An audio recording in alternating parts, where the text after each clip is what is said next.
Now, in more global news, Israel's army pressed on Sunday with its campaign in southern Gaza to destroy Hamas as prospects dimmed for a ceasefire in more than 4-month-old war. Israel has concentrated its military operations in Khan Yunis, which is the hometown of Hamas Gaza leader Yahya Sinwar, whom it accuses of masterminding the October 7th attack.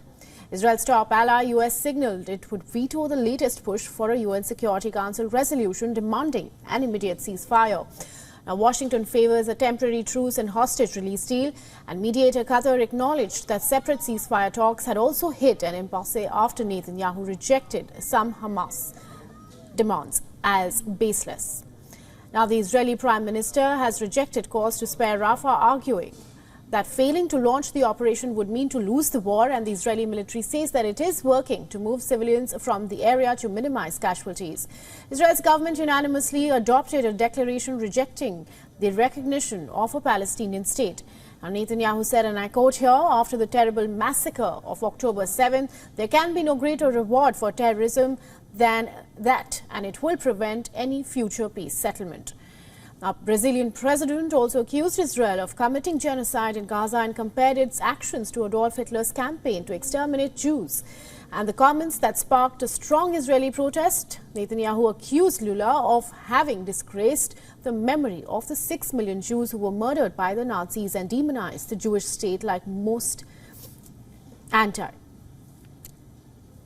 He said that Brazilian leader should be ashamed of himself and that his government had called the ambassador in the protest. Hamas, however, praised Lula, saying that his remarks were an accurate description of what the people in Gaza are facing.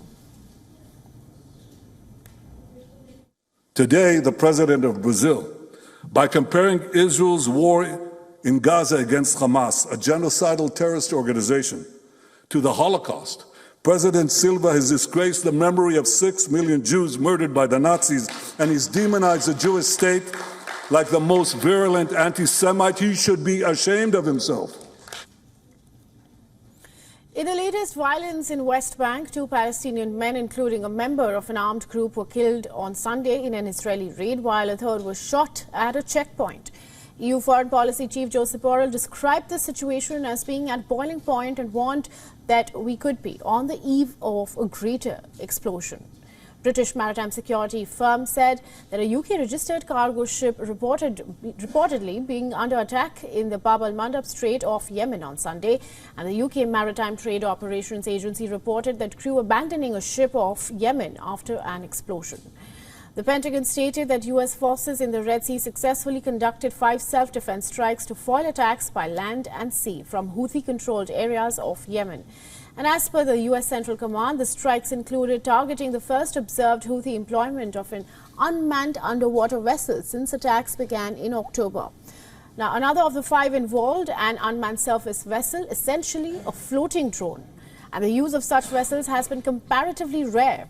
Israeli Anastasia Gorbengo shrugged off boos from the crowd at the World Swimming Championships in Doha on Sunday. She took silver in the 400-meter freestyle, but the crowd in Qatar whistled when she went up to collect her medal and before in the post-race poolside interview.